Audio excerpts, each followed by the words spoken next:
আসসালামু আলাইকুম রহমতুল্লাহি ওয়া বারাকাতুহু।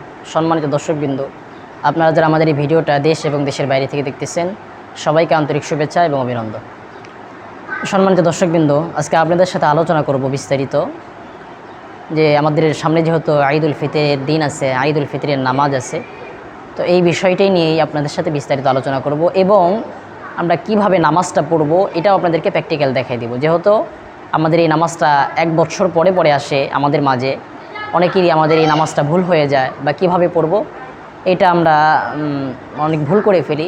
তো এই নামাজটা আপনাদেরকে ইনশাআল্লাহ প্র্যাকটিক্যাল দেখাই দিব যাতে আমরা ভালোভাবে বুঝতে পারি ইনশাআল্লাহ। তো আমাদের এই ভিডিওটা ধৈর্য সহকারে দেখতে থাকেন ইনশাআল্লাহ। তো সম্মানিত দর্শকবৃন্দ, ঈদুল ফিতরের দিন, এই দিনটি আল্লাহ তাআলা নিজে খুশি হয়ে আল্লাহ হাবিব সাল্লাল্লাহু আলাইহি ওয়াসাল্লামের মাধ্যম দিয়ে আমাদেরকে দিয়েছেন এবং বলেছেন যে মুসলমান জাতির জন্য, মুসলমান উম্মার জন্য আমি দুইটা খুশির দিন দান করলাম।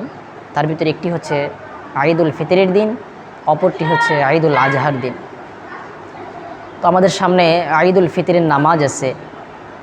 এই ঈদুল ফিতরের নামাজ বলে, ঈদুল ফিতরের নামাজ এটা আমাদের জন্য পড়া হচ্ছে ওয়াজিব।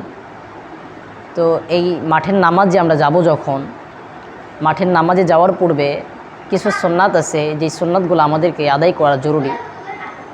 আল্লাহ হাবিব সাল্লাল্লাহু আলাইহি ওয়াসাল্লাম বলেছেন, আল্লাহ তাআলা বলেন যে প্রত্যেকটা কাজের ভিতরে সুন্নাত মোতাবেক যদি কাজটা হয় তাহলে ওই কাজটার ভিতরে আল্লাহ তাআলা বরকত দান করেন। আমরা সকলেই চেষ্টা করব আল্লাহ হাবিব সাল্লাল্লাহু আলাইহি ওয়াসাল্লামের সুন্নাতকে ফলো করার জন্য। এবং আল্লাহ হাবিব সাল্লাল্লাহু আলাইহি ওয়াসাল্লাম বলেন যে শেষ জামানায় কোনো ব্যক্তি যদি আমার একটি সুন্নাতকে আঁকড়ায় ধরলো, তো সে যেন 100 গলা কাটা উটের সব দান করলো, সব সে তার আমল নামায় জমা হইল। আমরা সকলেই চেষ্টা করব আল্লাহর হাবিব সাল্লাল্লাহু আলাইহি ওয়াসাল্লামের সুন্নাতগুলো ফলো করার জন্য। তো মাঠের নামাজে যাওয়ার আগে কয়েকটা সুন্নত, তার ভিতরে একটি সুন্নত হচ্ছে যে মাঠে ঈদের দিনে সকাল সকালে ওঠা, ফজরের নামাজ জামাতের সহিত আদায় করা এবং ঈদের দিনে উত্তম রূপে গোসল করা এবং উত্তম পোশাক পরিধান করা। এগুলো সবগুলোই সুন্নাত। উত্তম পোশাক পরিধান করা, উত্তম পোশাকের ভিতরে নতুন পোশাকই যে পরতে হবে এটা না, বলে যে পোশাকটা ভালো আছে উত্তম পোশাক, এই পোশাকটা পরিধান করব। এরপরে আমরা এরকম বলে মাঠের নামাজে যাওয়ার আগে মিষ্টি মুখ করব, এটাও একটি সুন্নাত, আল্লাহ হাবিব সাল্লাল্লাহু আলাইহি ওয়াসাল্লামের গুরুত্বপূর্ণ সুন্নাত।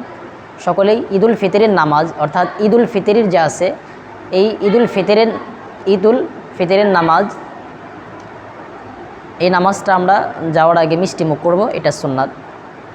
তার পরবর্তীতে আমরা যাওয়ার সময় তাকবীর বলতে বলতে যাব, সুবহানাল্লাহ, আলহামদুলিল্লাহ, ওয়ালা ইলাহা ইল্লাল্লাহু আল্লাহু আকবার।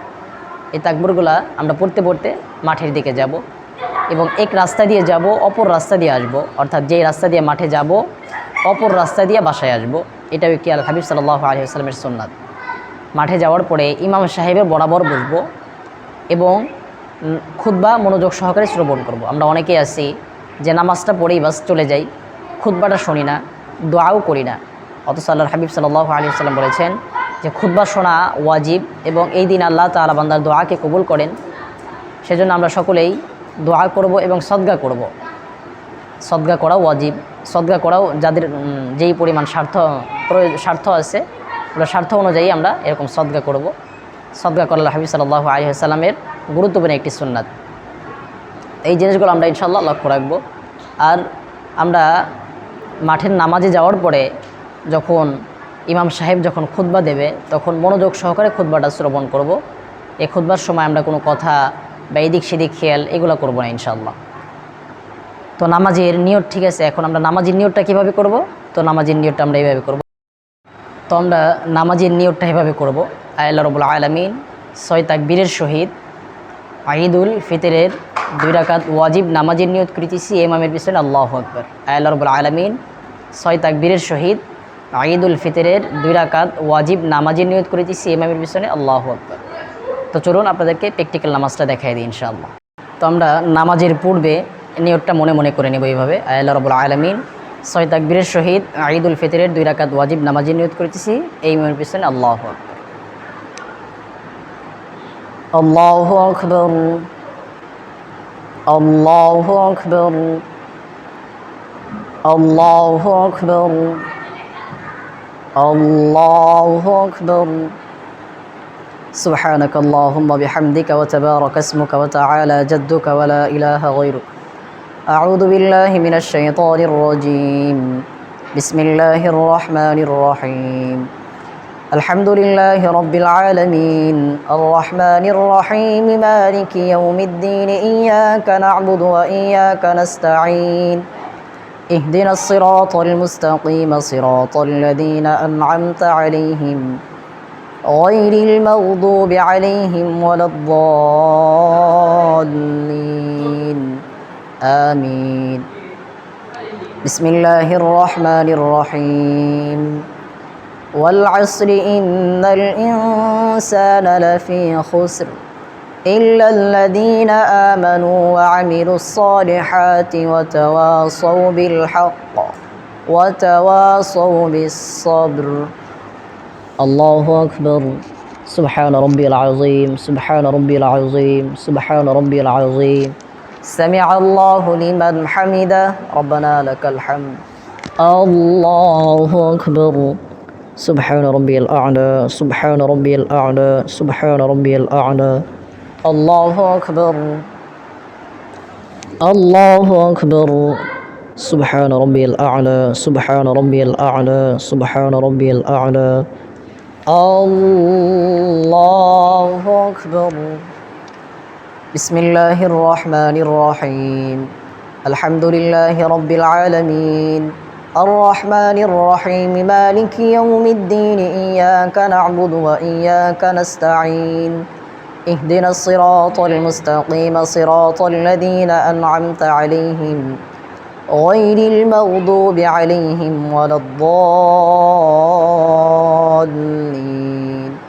آمين بسم الله الرحمن الرحيم قل هو الله أحد الله الصمد لم يلد ولم يولد ولم يكن له كفوا أحد الله أكبر الله أكبر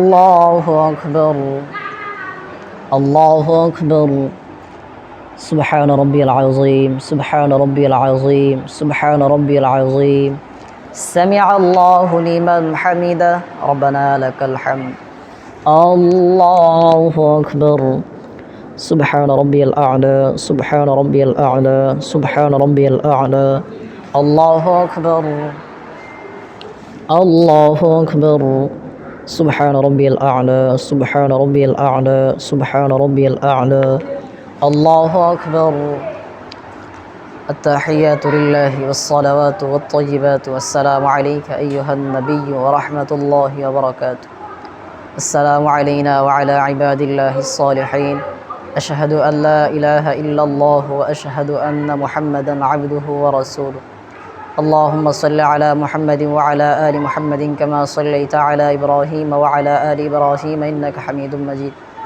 اللهم بارك على محمد وعلى آل محمد كما باركت على إبراهيم وعلى آل إبراهيم إنك حميد مجيد اللهم إني ظلمت نفسي ظلما كثيرا ولا يغفر الذنوب إلا أنت فاغفر لي مغفرة من عندك وارحمني إنك أنت الغفور الرحيم السلام عليكم ورحمة الله السلام عليكم ورحمة الله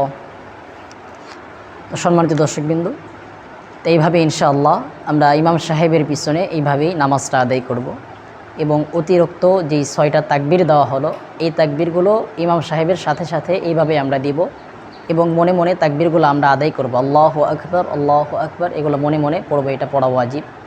এইভাবে ইনশাআল্লাহ আমরা নামাজগুলো আদায় করব এবং ইমাম সাহেব যখন সূরা কেরাত তেলাওয়াত করবে আমরা মনোযোগ সহকারে শ্রবণ করব। আল্লাহ তাআলা আমাদেরকে আমল করার তৌফিক দান করুন। আসসালামু আলাইকুম ওয়া রাহমাতুল্লাহি ওয়া বারাকাতুহু।